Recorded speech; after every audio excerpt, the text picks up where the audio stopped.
Now, it almost pains me to discuss what I'm about to discuss, because here on planet Earth in the 21st century, we are pretty sick and tired of hearing about the constant flow of media regarding the top news story, of course, the coronavirus, aka COVID-19.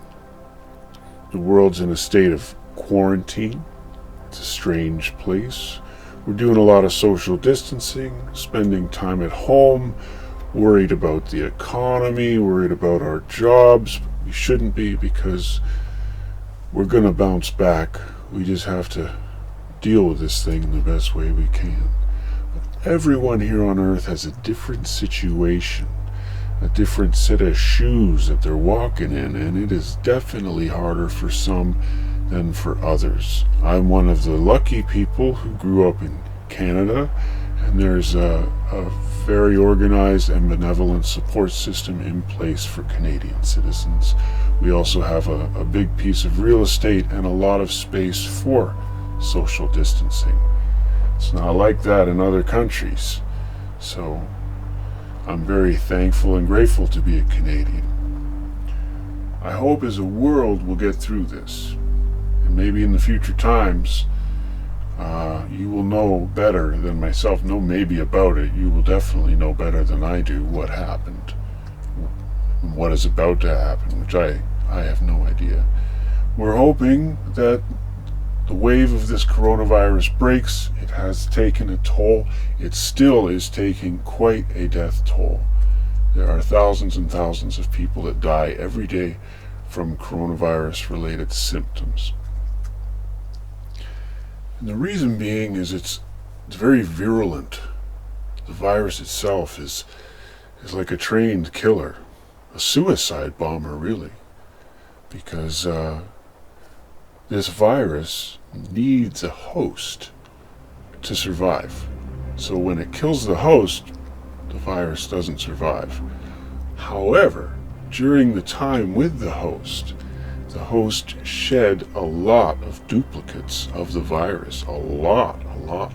So I think they've got it averaged out so that every person with the coronavirus in an outbreak would infect at least 3 other people. But in some cases, you can, depending on the network and how it all goes, 1,000 people can be affected, and then exponentially more and more and more, until such time as the outbreak is realized and everyone can keep their distance and self-isolate for the 2 weeks or so that it takes to run its course. The problem is, this virus is incognito for a little while. There's a gestation period, an incubation period, where the person who has contracted the coronavirus really doesn't know that they have the coronavirus. It's sort of different with everybody. But in a lot of cases, the coronavirus is being shed through spit, through snot, through sneezes, through coughs, on the hand and the sleeve, and there is a living virus in this snot that can touch stuff. Other people touch that stuff and then touch their face, and they contract the virus too. So the virus is stealthy that way and is reproducing like at an insane rate. But one of the, not the saving graces, but one of the hopefuls of this virus is it isn't a complete wipeout of the human race. It's already been proven that a good 85-90% of people that get COVID-19 recover and are just fine, and in fact may bear an immunity for getting it again. Like, the hope is, right now, which hasn't been confirmed, is that somebody who has had the coronavirus and recovered will be immune for a little while. But we're not giving out immunity passports yet, because studies show that a second infection is possible, yet less likely. So it's a really complicated virus. There's a lot about it.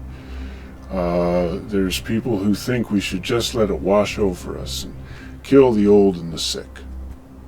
And of course, there's people that don't want any of their beloved family members or anyone else's beloved family members to die. So we have to slow this virus down until we have a cure.